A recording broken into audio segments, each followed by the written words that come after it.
And if Liem wins the match today in the rapid portion to gain 3 points, he will be on 10 points, only 2 points behind Magnus, with how many matches to play? 2 matches to play after today. If they go to blitz tiebreaks, if they are tied in the rapid portion, then the winner in tiebreaks gets 2 points, the loser 1 point. Here we go. This is game 1 with Magnus and Liem. This is game 1, and it's a very classical opening from Magnus. None of the freewheeling, freestyling type of kind of experimental play that we've seen from him throughout the tour this season. It's the Spanish opening, and it's not just the Spanish, it's the open Spanish that is indicated by this last move. Black's knight capturing a pawn in the center, and Magnus pauses. He will have considered this. This is quite a trendy variation nowadays, and Liem has played this before, as far as I know. But yeah, Magnus, how well has he done his homework? The lines here, the variations tend to be very forcing. Definitely. I can remember Liem playing this when he was in a must-win situation in the Oslo esports.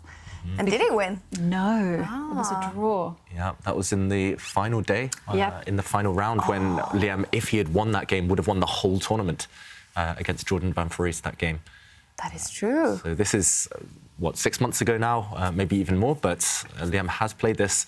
Magnus looking out the window, apparently, and he's just trying to recall what he wanted to do. Magnus probably has 2 or 3 different ideas against this opening, but which one will be the most surprising for Liem? That's the question he's asking himself. So when Magnus is looking that way, that is recalling, and the other way is calculating? Normally, if a player looks to the left, that is regarded as memorizing. If you look to the right, that's that's a new area. That side of the brain tends to be kind of coming up with stuff, creative side. That's so cool. At least that's what I've heard. And talking of being creative, this is not the main line. White nearly never goes for this at the top level nowadays, because if you look at what's happened, yes, White has regained the pawn that was sacrificed, but suddenly Black has the bishop pair, and once Black's knight moves away and blocks this central file, Black is rock solid. I'm so surprised at this choice. It feels like Magnus, maybe not expecting this opening, just decided to play it safe. Yeah, I can see that it's not the most popular line, but it has been played before. I've seen that Alexander Grishuk did draw with the white pieces against Grigory Oparin in 2020. But this position, until the last move, kind of looked like another opening, like the Berlin variation somehow. Yeah. Exactly, and compared to those lines of the Berlin, not the endgame of the Berlin that we talk about sometimes, but those other lines, there, Black doesn't have the bishop pair. And here, yes, there's a small issue long-term with Black's pawn structure. There's double c-pawns, but that is not a factor at the moment. And White has to compensate for the fact that Black has those 2 bishops by playing dynamically, actively, and speeding things up. That's what Magnus is doing with this pawn push. I can pretty much guarantee that Liem has not studied this recently, at least. Anytime I've looked at the openings, the open Spanish, I've gone in a different direction. I've never, ever considered this for White, just because it looks relatively unambitious. Yeah. And I can tell you, Black has actually a whole range of options in this particular position. The most popular move is actually to kick back the white knight, pick up the f-pawn, move it 1 square forward. Another line which actually doesn't score well with Black is actually to put the bishop on the f6 square. Alternatively, the bishop can relocate itself to d6. But the best variation, according to the numbers, is actually to attack the knight. Yeah, with the pawn. Yeah, I think all of these 3 moves, right, they're to do with kicking this knight back, or at least trying to exchange it off. But kicking the knight back, it does make a lot of sense. You've got to be 100% sure about these types of moves, because you do create weaknesses. White's knight doesn't have too many safe retreats. It will step back most likely to this square. And now suddenly the Black knight in the middle of the board is a bit loose. It might get kicked by a pawn. It's still a while before Black can feel fully safe. And OK, we do see this position on the board now, and Liem decides to move his rook across. The whole idea is to drop his bishop back perhaps on the next move, or move it out the way, and then the Black rook will nicely defend its own knight. Yeah, solid start to this one. Again, I'm not too impressed, I've got to say, from Magnus's opening. I wanted to see something more uncompromising, just something which will challenge Black a bit more. But still a lot of life left. Magnus now, he'll bring his knight out, he'll move his queen up somewhere and swing his rook across. And from there, White is still very active with the remaining pieces on the board. Yeah. And we do see Liem retreat, getting ready to bring the Black bishop out. All right, we have mentioned It is a very big day today. For Magnus Carlsen, his very own new official app is launching today, the Magnus Chess Academy. Today only available for iOS and in Apple Store. Will be available for Android as well very shortly. But head to playmagnus.com if you want to learn more, or to Apple Store and download this very cool app, because we will have a challenge for the viewers today. Yeah, we do. We're asking everyone to download the app and play the game Ace in the Sleeve. And you'll start off at level 1. And this, of course, you can download this app for free at playmagnus.com. But we want to know how you did on this particular challenge. Yes. And we do have some surprises in store. But first of all, let's see how you get on before those surprises, those little secrets get revealed. And remember, tweet us using the hashtag ChessChamps. You know, take a screen grab of yourself playing the challenge. Show us your scores. Tell us what you think. Did you find it easy? Is it hard? We want to know. I tried it. So level 1 was quite easy. I did that. I did good at the level 1. I was very happy with myself. But there are in total 12 levels. So we want to know how many levels can you do? When do you start really struggling? Test it. It's a super fun way to learn chess. I really loved it. This is definitely an app that you can get hooked on. I bet you as well, David. Yeah. If I had iOS, I would download it and get hooked. I did actually have the opportunity a few days ago before it was released to try out level 12, and yeah, it's testing. But I agree with you, Kai. It's addictive. It's like the gamer in me wants to just sit there and solve those puzzles non-stop, break my record. And I'll be fascinated to see if the viewers can actually get to level 12 or how many levels they can get through. Yeah. And it does help the pattern recognition for sure. Yeah. Absolutely. And the Ace in the Sleeve game that we are challenging you guys to test is a game where you're going to put black in checkmate by placing out chess pieces, basically. Chess pieces on cards. So you're going to place cards to checkmate black. Very fun game. It is a lot. We had a little bit of a preview of the players. I can't wait to share with you guys. Because of course we have challenged the players. How some of the top players have done, and I can't wait to see how you guys at home do.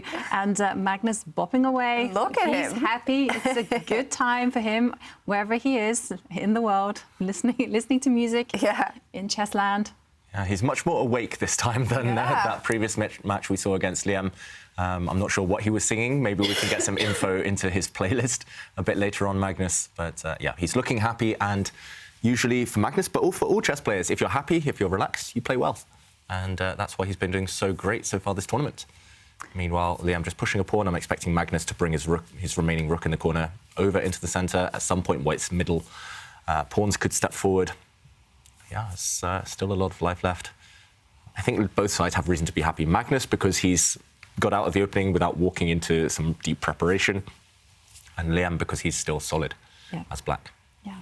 And how many moves in? We're at 14 moves in. And do you think this thing is running through Liem's mind? Because often when I'm playing someone very, very strong, my big goal, or short-term goal, I should say, is to survive until move 20. You don't want to get a lost position or a much worse position. You want to have a position where you have some chances. And I consider that like a success. And then the next goal is move 30, 40. Move 100, move 200. That's my goal. 200. Yeah. No, David. Past move 60 and I'm satisfied. But you're right. I mean, survival, there's different types of styles in chess. A lot of players, they try to win out of the opening. Liem is one of them. He's very principled. He's maybe one of the most professional players I've ever seen out in the chess world. He studies openings so deeply. He has his ideas. He sticks to them. He never backs down. He'll happily repeat those openings just to show he knows more, understands more. But then there's another style of player like Magnus who he knows his stuff, he has his favourite openings, but he's also happy to freestyle. And normally those kind of innovative players who want to make things up as early as possible, who want to get into new territory, they just want to survive. And the older I get, the more I'm heading into that camp. Nowadays, when I sit down at the board, I'm like, strong player, weak player, no matter what, I'm just like, OK, as long as I survive the first 10, 20 moves, I'm happy. I can outmaneuver them later. And we're at move 15, both sides have survived. Neither side's really in their homework anymore. So this is really just Liem against Carlsen. No opening prep, no more theory, no help from engines, no pattern recognition necessarily anymore. It's just brain versus brain. Yeah, I like that kind of scenario. But there is there is one game that they're following. They're following Stephen Le Pen. Oh, now they're not. After this pawn move? Yep. This is totally new. No one's ever played this before. Okay, those two players, Ivanka, you were going to mention? Yeah, and then they disappeared from my thing. But okay. there were two amateur players around about the 1900. Okay, I'm pretty sure Magnus and Liem, they wouldn't have seen that game before. They're just on their own right now. Okay, Liem's bishop comes out. Very sensible. Blocking a diagonal, eyeing up the white queen, perhaps. It is a bit provocative, this last bishop move. He's inviting Magnus to step forward with white's d-pawn. White's d-pawn can hit this light squared bishop. But I'm expecting Magnus maybe to build up for that first. It feels like that rook in the corner really just wants to get into the game. Magnus is so good at inviting every piece to those parties. And yeah, bring the rook across. Why not? Centralize, coordinate. That's a good lesson in life. Prepare, and there you go. He maximizes his pieces and gets ready to push the d-pawn one square forward. And black, if I were black, I would perhaps take some time out just to retreat my bishop, so that when the d-pawn does move forward, it's not attacking a piece. Yeah, this is really instructive, Ivanka. I completely agree wholeheartedly here.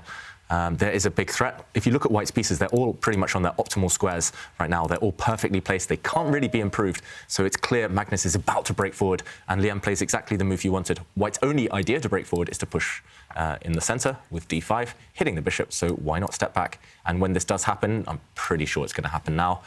What else for Magnus, simply? But when it does happen, at least now black has options. Your bishop is no longer hit.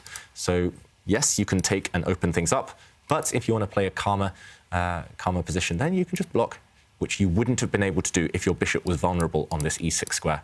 So that's what we call prophylaxis in chess. Just you see your opponent's threat, you guard against it before it even arrives on the board. And suddenly I'm not sure whether Magnus would be too happy with this position. Suddenly, what's his queen doing out here on a limb? Not really doing too much. And yeah, this rook especially, it looks great, but it is just staring down at its own pawn, which can no longer advance.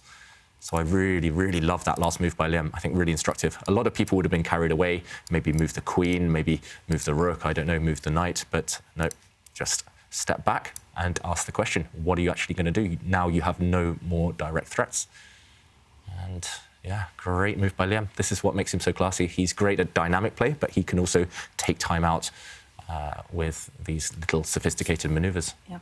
And what I also really like about that bishop retreat is that the bishop can actually go to the other direction, can actually plant itself at the right time on h5. And again, ask white, how are you going to defend your knight? Not an easy question to answer.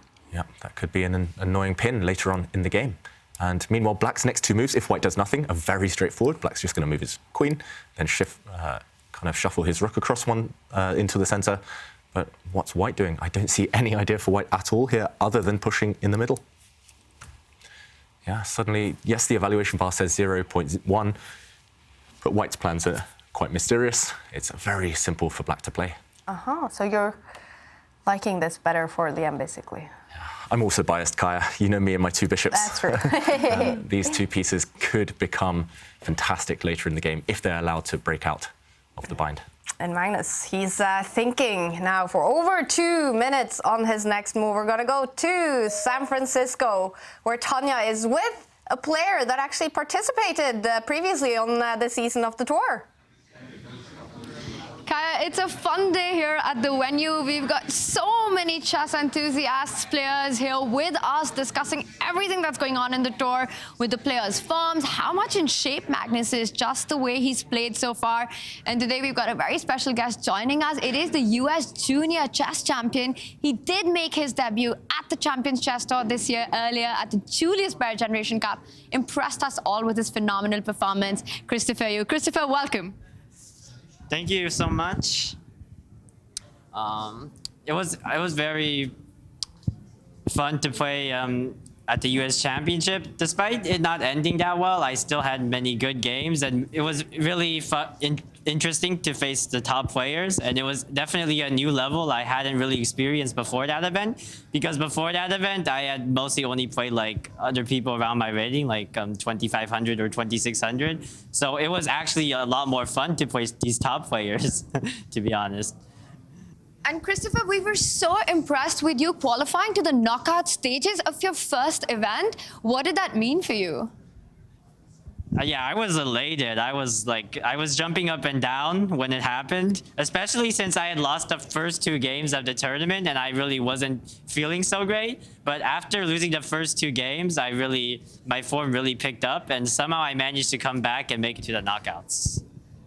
It was very cool to watch that. I have to ask you, what is it like to actually have the players here in your city play the tour finals? It's really nice, but I do wish that I could play, obviously. But I can still enjoy watching and I can really enjoy being here too with such a nice view.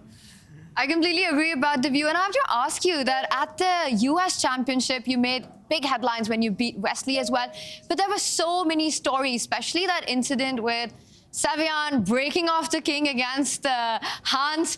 That was the most bizarre thing I've ever seen in my life. What happened there? You've got to tell us. I don't really know what happened because Hans said something to me, but Sevian said that he said something totally different than what Hans said he said to me. But all I know is that they had something going on. it wasn't all chill among them, and they're definitely not on friendly terms after that. And what about you? I remember there were these interviews also after your own game. Because Hans did grow up around here, you played a lot as kids. How's your relationship with Hans, and are you guys good friends? Yeah, I know him very well, but I wouldn't personally say we're super good friends, but he can be very entertaining at times. I couldn't agree more with you, and I have to ask you, in this event, the tour final, we do have Wesley who's qualified. He is the American player for the finals. Are you rooting for him? Yeah. I definitely don't have anything against him, so I wouldn't say I'm particularly rooting for him, but I would like to see him do well. Yeah. And Christopher, what do you make of Magnus's form in this event? Because that's been impressive. Amazing, just like Magnus Carlsen on good form is just really scarily good. It's super hard to play against him as is, but when he's in shape, it's really tough. Yeah. Now I don't feel as bad that I'm like 0-6 against him online, which is a bit rough, and I do still really want to beat him. But he keeps declining my challenges when I challenge him. So I hope that he can watch this and accept one of my challenges online instead of declining all of my challenges, because I do really want to play him. Well. We loved having you on the tour. Do you enjoy these online formats with the Rapid and Blitz and the Champions Chess Tour?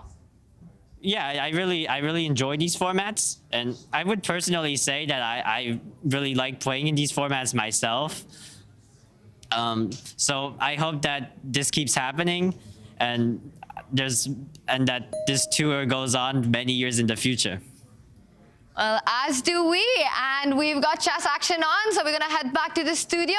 We'll report back soon from San Francisco. Fantastic. Thank you, Tanya and Christopher. This is from before the game started today.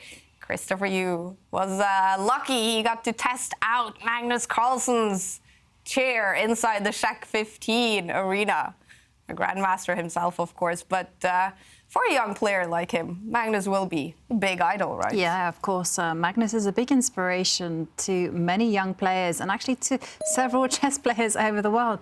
And there we see a photo of the actual scene that he was talking about between Hans Niemann and Sam Sevian.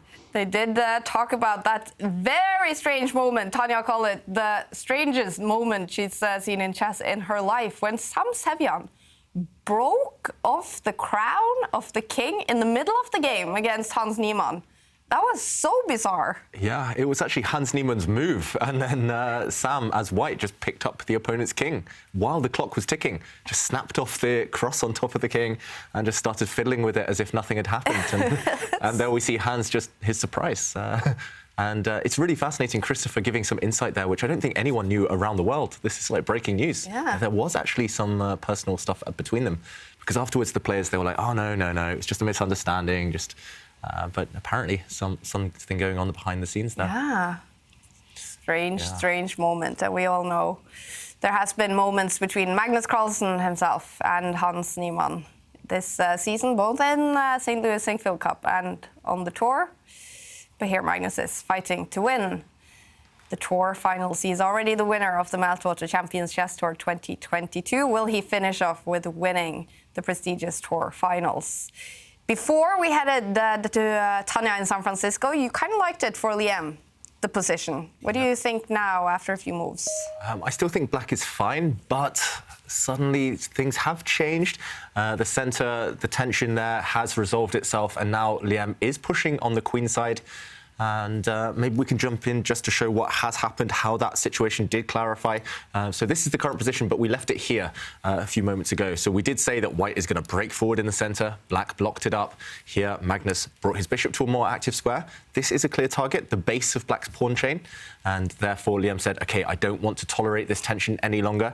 Slightly surprising to me, perhaps, but he immediately rushed to trade off bishops. I still like the potential of the bishop pair. Maybe he could have delayed this a few more moves. But after a rook trade and now a bishop trade, this is where I was really surprised. Yes, Liem has a set of doubled pawns, and he corrected his pawn structure by taking now.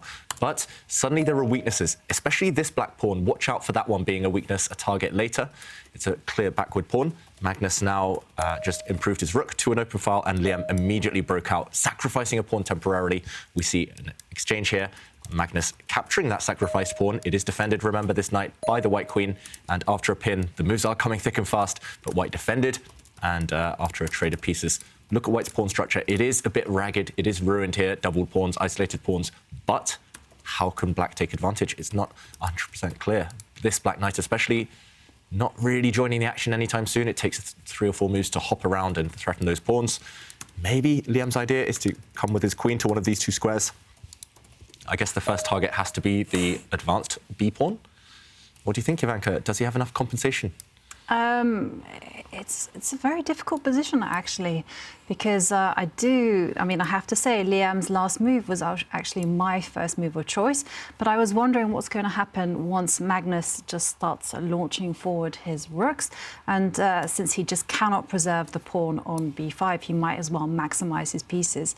But here I was just trying to assess this, and I was thinking, this is a very complicated position because, yes, some queens might get traded off, but the rooks are very active, and black has terrible pawn structure. I mean, the pawn on d6 is so weak, and white's knight is primed and ready to perhaps jump over to some important squares. Yeah, even if the queens come off, maybe white has some small chances here in an endgame due to the weakness of this pawn. He might even allow this one to drop just to get forward with his knight towards black's d-pawn. This one feels like it might fizzle towards a draw if the queens do come off. So the big question for Magnus, if we go back to the current position, is can he prevent this somehow? I don't see a way either, I've got to admit. Ideally, you want to bring your rook forward and here kind of keep the queens on, somehow zigzag the queen across to the king side to attack, but this does take a few moves.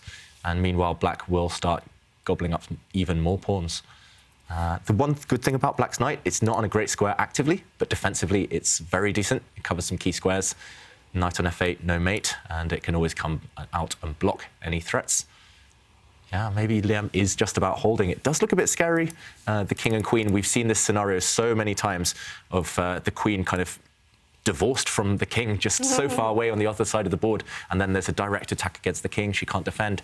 But right now, Magnus, he doesn't have too much ammunition left. He doesn't have too many pieces to create those threats.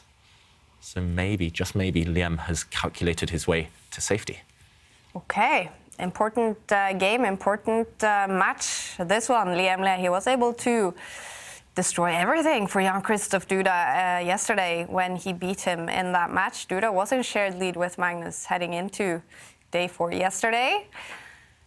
But Liem winning that match means Duda is now 3 points behind Magnus on the standings, and Duda is today facing Pragnananda. Prag was, for big parts of the season, #2 overall on the tour standings. But Duda playing in the final and winning the previous tournament, AIM Chess Rapid. He has now taken that 2nd place and also winning a bunch of matches in the tour finals, is still in second place. But these has been the two best players behind Magnus Carlsen this season. So this is a match we are definitely keeping a close eye on as well. And I think I did, the bar. Very much over to Duda's side in game one. Yeah, that game opened as a Catalan opening, and it does look like Duda so far is in charge. Wow. He's out-prepared Pragnananda. These two have history. I remember the first time they played in the Oslo Esports, I mean, Duda was just convincing. He beat Pragnananda in 3 games. But when it came to the rematch in the FTX Crypto Cup, well, guess what happened? I mean, Pragnananda was actually winning the match. And it was, do you know, in the kick, you see that big moment where there's that, oh no, that was Duda. Because Prag was totally winning when he checkmated himself. He allowed Duda such a horrible moment. And that was against Duda. And that was the last time these two played a match together. So that will be a nightmare that Prag remembers last time he played a match against Duda. That could well be the biggest blunder we've ever seen from a GM, not just on the tour, but in general, blundering into mate in one. It happens once in a lifetime if you're a grandmaster, especially from such a winning position, to kind of see the game turn completely 360 in one move. It's heartbreaking. So Prag, we know he's good at recovering. He had a difficult start to this tournament. He's already bounced back. Yesterday was, the day before was a good performance from him. But yeah, it's going to be an uphill struggle in that game, as we see against Duda right now. He is on 7 points after the first 4 matches. Prag in shared place with Anish. 4 points. Is he on 4 points? Yep. That's correct. I'm watching Liem score. Pragnananda, he's on 4 points. In shared place with Anish Giri. So is there even a chance for him to win the tournament? 3, 6, 9? Well, Magnus will have to lose everything. So he's not going to win the tour finals, Prag, but he can still finish in style. 3 matches left to play.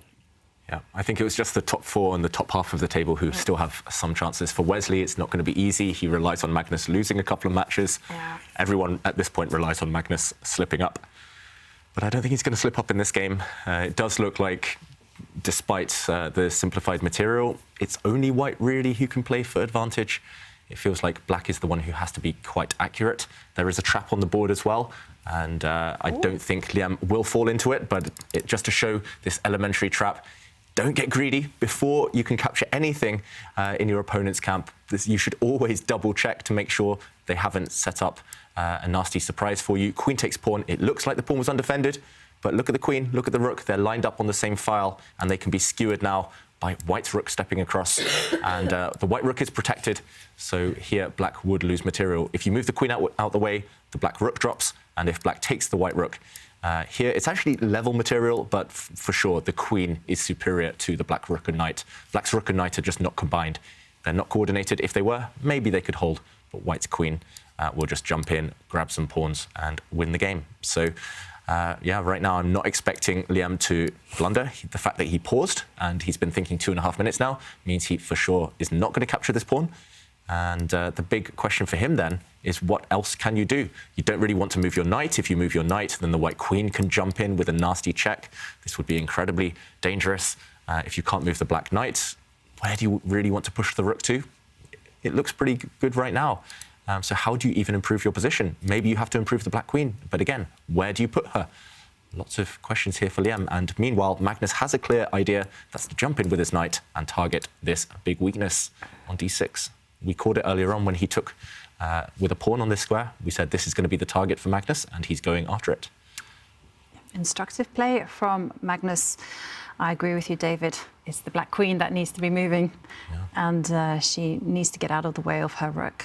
Yeah, I mean, there's a few squares you can, drop back, for example, if you want to be really solid. You could maybe drop back here just to keep an eye on white's central pawn. And, you could make an argument for stepping forward to one of these 2 squares just to stay active. But lots and lots of choice, and it's not clear which one is best. And Liem does have to move. He's down at 4 minutes now, 1 minute behind Magnus on the clock. But that could be a significant factor because the critical moments are still ahead in this game. Magnus will ask some difficult questions. And wow, he does go for this. We said this was a blunder, but he's relying on sacrificing his queen, Liem. surely he didn't miss this move, the rook coming across. He has to give up his queen.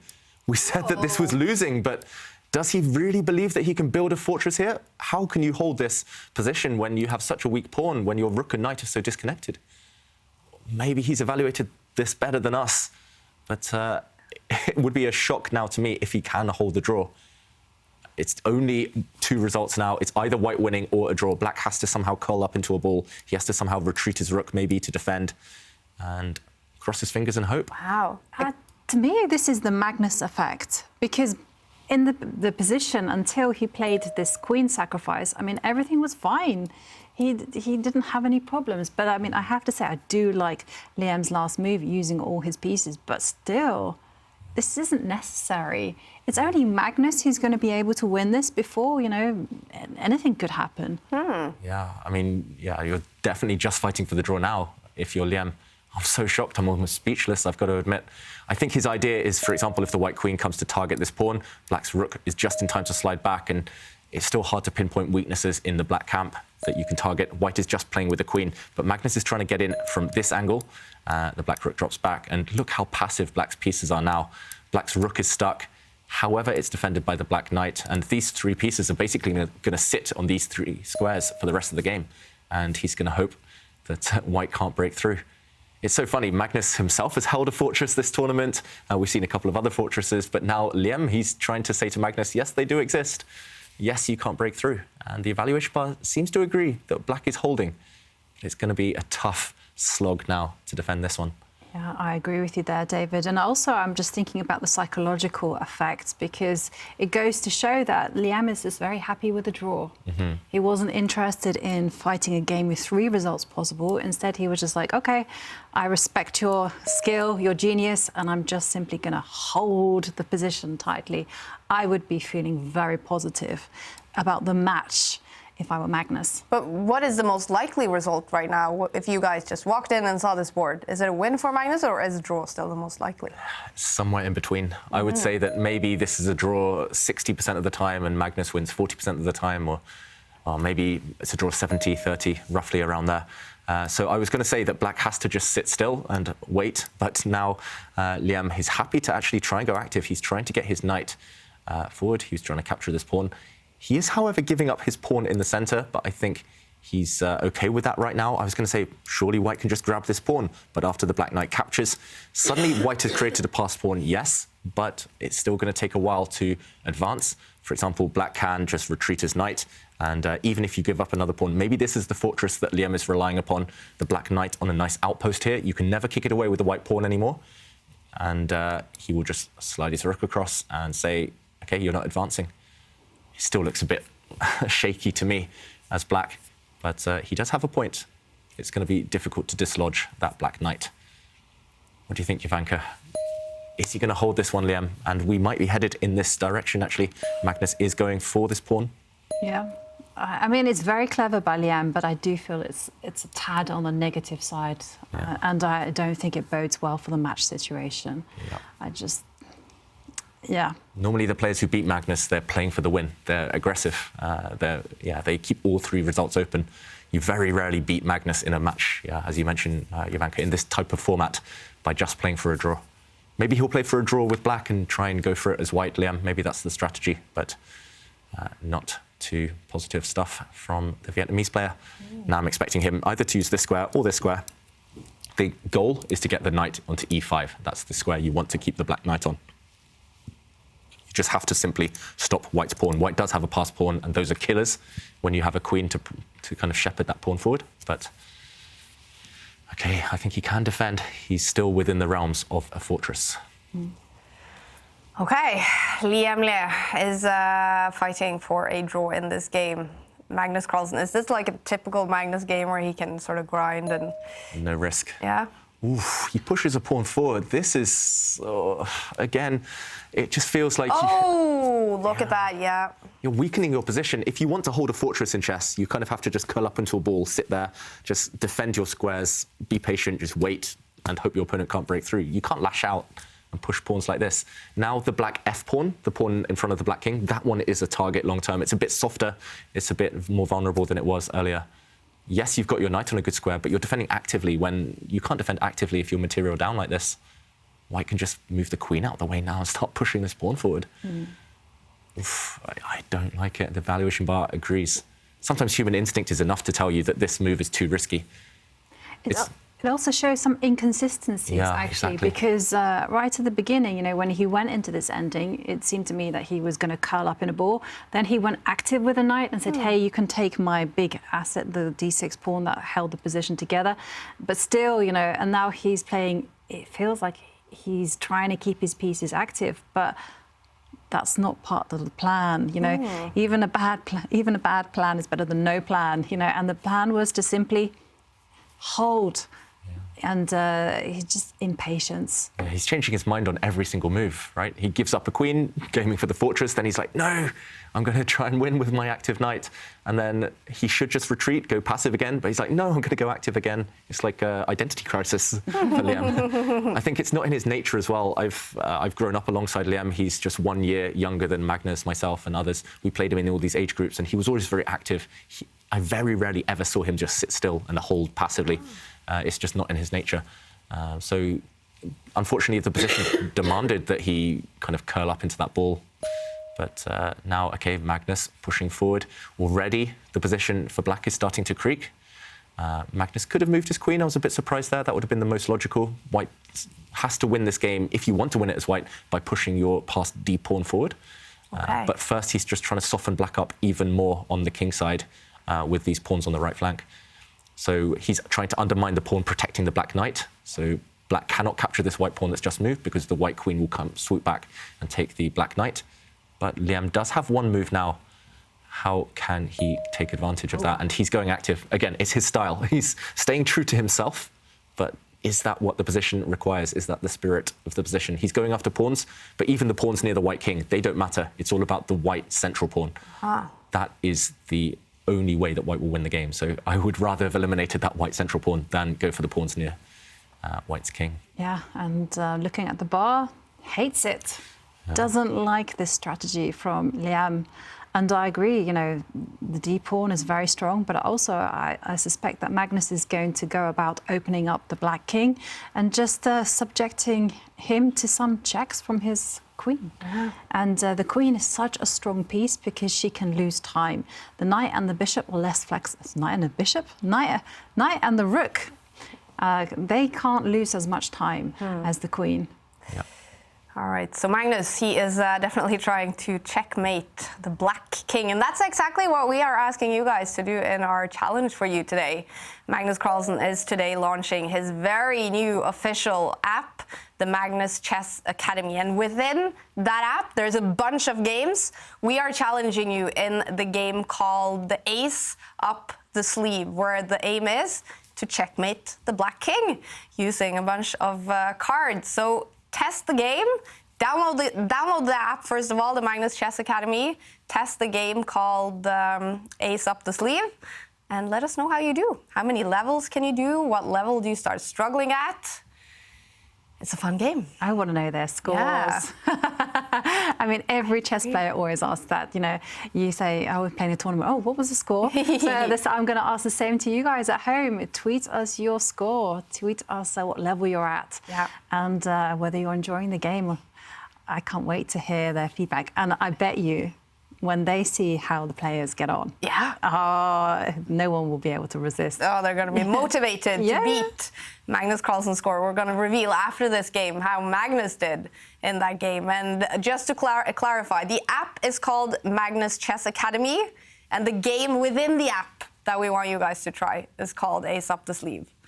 But the app you need to download, only available in iOS, Apple Store today, will be available Android also coming shortly. But the app is called Magnus Chess Academy. And I think Magnus has been inspired. He's been trying out this app, he's been learning from it, and he's going for checkmate with this pawn push, the white H pawn stepping forward. He's going for the black king, and now black's king is trying to run away desperately. He's trying to find a shelter. We have to jump in, we have to show what's happening, because it's a lot of drama, a lot of hidden tactics actually on the board. And last move, Magnus pushed this pawn forward.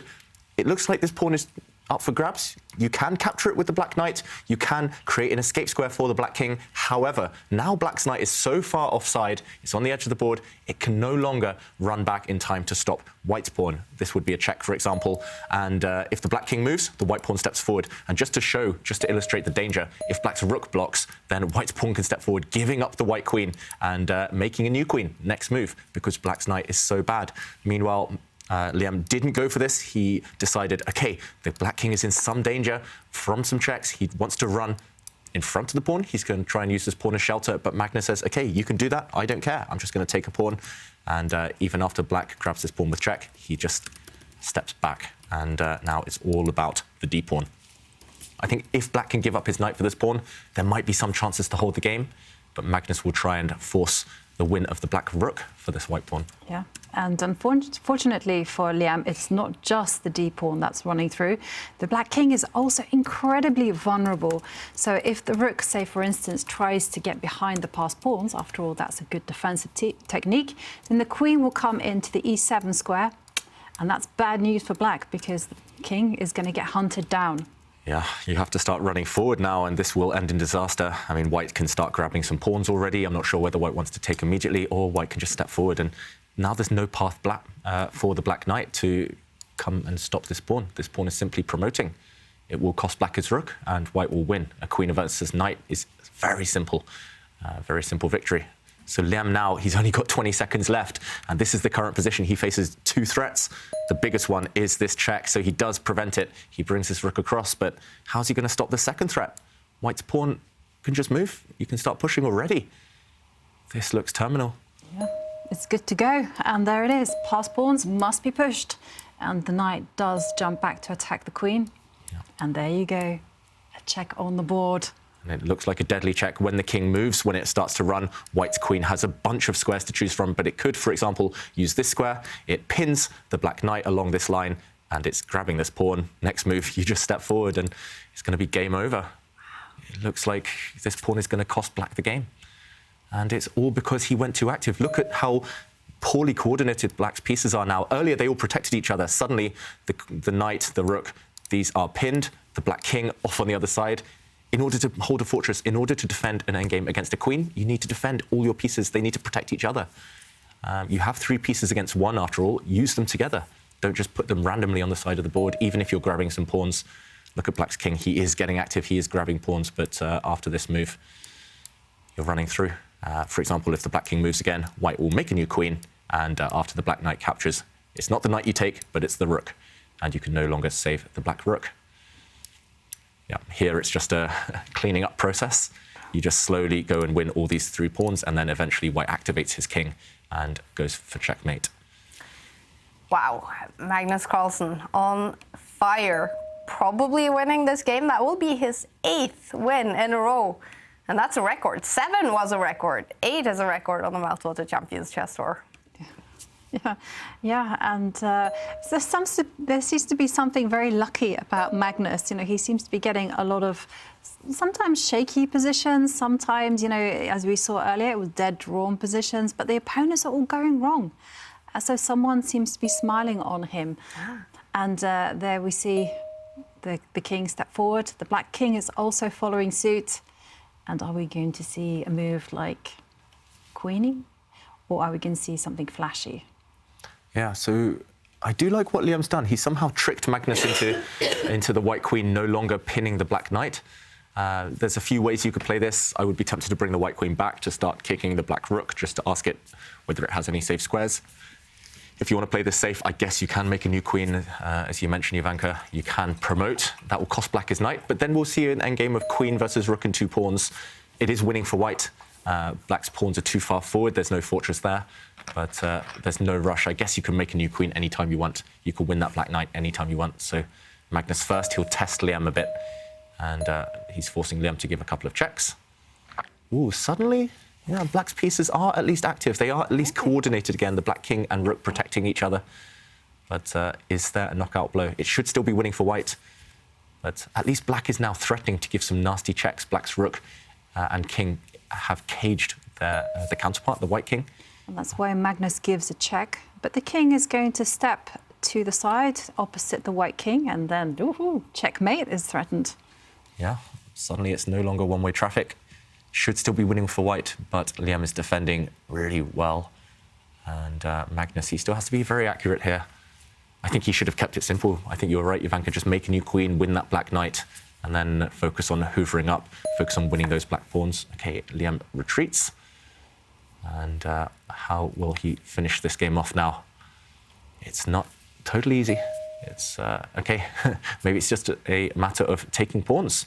Magnus feels he has that luxury. Why not grab a pawn? That black knight is fixed where it is. Black's rook is fixed defending it. Maybe Liem just has to wait, sit and await his fate. I was curious about the situation if it was a rook and queen, sorry, rook and pawn versus queen, because there are some situations where it is a draw. Yeah. And we can show this, for example, if we do see this endgame, we will be in for a long grind here, but if we see, for example, white's, I don't know how to do this, white's, I think there's a very strong move here, I think you can give a check. But yeah, let's say, for example, black just waited, white moves the queen across, and we see a position like this one, where black's knight can give itself up for the pawn or the new queen. So this endgame, you're wondering about, Jovanka, when it's king, rook and pawn, and this one I'm pretty sure is winning. This would be a draw if the pawn was back where it started and the king was back as well, because then you can't break through from behind. Here white's queen will simply catch the black king out in the open, and eventually you will win this pawn. Queen versus rook alone is a win. So let's go back to the game. It does look like Magnus doesn't even want to allow that position to happen, so this is the current position, and he's just trying to make a new queen and win that for the black rook rather than the knight. And the question for Liem here is, can he go for the white king? If you can't go for the white king, white makes a new queen, game over. 2 seconds, 1 second, and he gives a check. This feels wrong. Now the white king can start running out into the open. Yeah, I agree. He needed to step forward with his king, for better or worse, and the king is running. The king is indeed running, and this one, I think, is just over. The king doesn't even need to run out into the open. It can just shuffle across and attack the black rook. This is a check. Now the white king can just continue moving across. If the black rook steps across, this is a check, yes, but white will just happily sacrifice his queen to make a new one, and we have a result. Liem has resigned. Wow, Magnus takes the lead, yet again, winning game number 8 in a row.